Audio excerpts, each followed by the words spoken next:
Maraming nakakapansin nito, ganito pala si Bianzi pag off-cam na. Malambing kay Edo at mahigpit ang akap. Bago ko ipagpatuloy ang maiksing reaction video na ito, hiling ko lang na patapusin ang panonood nito para malaman ang nilalaman nito, at kung bago ka pa lang sa munting channel na ito, paki-subscribe para lagi kang updated sa video ng mga kalingap. At pakisuportahan natin ang ama ng kalingap na Val Santos, matubang Ate Edna Vlog at si Kalingap Rab. Isang mapagpalang araw sa inyong lahat mga kalingap, at shoutout nga pala sa patuloy na sumusuporta sa aking YouTube channel, lalong-lalo na sa mga viewers natin na walang sawang nanonood at sumusuporta. Maraming salamat. Mga kalingap, maraming nakakapansin off-cam sa pagiging sweet ni Edo at Bianzi sa isa't isa.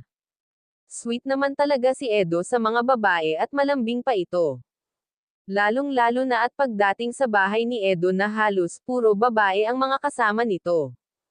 Kung kaya ay hindi na nakapagtataka na malambing ito sa mga babae. Kung mapapansin natin sa part 25 ay may binigay si Edo na teddy bear kay Bianzi, ito ay pinangalanan nila na Edsy.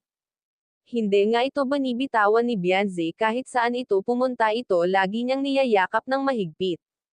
Lahat talaga na bagay na binibigay kay Bianzi ay iniingatan niya ito. Kahit naman ang binibigay na bulaklak ni Edo pag monthsary nila ay iniingatan niya ito at nakadisplay sa dingding.